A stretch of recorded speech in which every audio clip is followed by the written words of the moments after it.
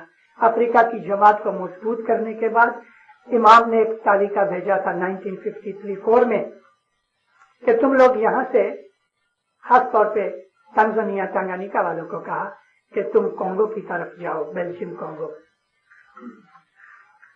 مگر Belgium Congo جب جاؤ تو تم ایسٹرن سائیڈ کے اندر روانڈا بوروندی میں ہی نہیں رہ جانا بلکہ اٹلانٹک کے شور تک پہنچو، یعنی کنشاسا اور مٹاڈی تک جاؤ. پھر امام نے اس تعلیقے میں فرمایا کہ انشاءاللہ فیوچر کے اندر ایک دن آئے گا میں تم کو کہوں گا کہ تم ابھی اٹلانٹک کراس کرو. تو آج ہم نے اٹلانٹک کراس کر کے کینیڈا کے اندر جماعت بنائی ہے. یہ امام سلطان محمد شاہ کی ویژن تھی اور ان کا پروگرام تھا. مولانا حضرت امام نے ایک جگہ فرمایا کہ ایدی امین نے جب جھگڑا شروع کیا تو آئی ٹک اے کیلکولیٹڈ رسک. پہلے سے پلان بنا کے رکھا تھا، صرف اپرچونیٹی دیکھ رہے تھے. یہ امام سلطان محمد شاہ کے بارے کی باتیں ہیں. لیکن آج ہمارے امام کے بارے کی ہائی لائٹس میں سب سے بڑی یہ چیز ہے کہ کینیڈا میں 1963 میں ادھر کینیڈا آیا تو اوٹوا میں صرف ایک اسماعیلی تھا، صفدر علی اسماعیلی تھا اس کا نام پنجابی. آج بھی وہ ادھر ہی ہے. ابھی اوٹوا میں نہیں ہے کہ میں کسی اور جگہ ہے. تو ایک اسماعیلی مجھے ملا، باقی سارے کینیڈا میں ایک بھی اسماعیلی 63 میں نہیں تھا. مگر آج دیکھ لو، آج 36,000 اسماعیلی کینیڈا میں ہیں. اور امام کی گولڈن جوبلی ہوگی انشاءاللہ، آپ سب دیکھو گے اور شاید میں بھی دیکھوں کہ اس وقت 1,00,000 اسماعیلی نارتھ امریکہ میں ہوئی انشاءاللہ. امام زمان کی یہ بڑی میں بڑی ہائی لائٹ ہے. امام زمان کی اور بھی بڑی کرپا یہ ہوئی کہ ہماری جو اسکول یعنی ایجوکیشن اور ہیلتھ سسٹمز وغیرہ اور یہ جو پلیٹینم ہاسپٹل اور یہ ہاسپٹل جو کراچی کے اندر آغا خان یونیورسٹی بن گیا، حضرت امام کی امامت کے بارے میں اور حضرت امام کی پیری جامع کے بارے کے اندر یہ معمولی چیزیں نہیں ہیں.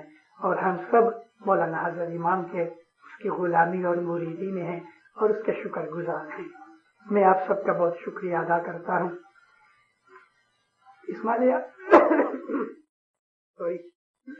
ایسوسی ایشن کا شکریہ ادا کرتا ہوں. یہاں نارتھ ویسٹ جماعت خانے کے مکھی کیمرے کا خصوصی طور پہ آپ سب جماعت کا ایک ایک کا شکریہ ادا کرتا ہوں. آپ نے شانتی سے آرام سے میری لیکچر سنے. کسی کو سوال کرنا ہے تو میں 10 منٹ دینے کو تیار ہوں. میں آپ کا بہت شکرانہ ادا کروں. مولا آپ کو سکھیا بات کرے، ایمان کی سلامتی دے، آپ کے علم میں زیادہ کرے. مولا آپ کو ہمت دے، دین دنیا میں آبادی اور چڑھتی کرے. آپ کو، آپ کی آل اولاد کو دین دنیا میں سکھی آباد کرے. مولانا حضرت امام اپنا فرمان بردار بنائے، تمام مشکل مصیبتیں بلائیں دور کرے اور بالکل فیوچر میں بھی کبھی کوئی بلائے آفت آنے نہ دے. ہمیشہ اپنی پناہ میں چھتر چھایا میں رکھے. کٹمب قبیلوں میں جماعتوں میں سکھ شانتی صلاح سب محبت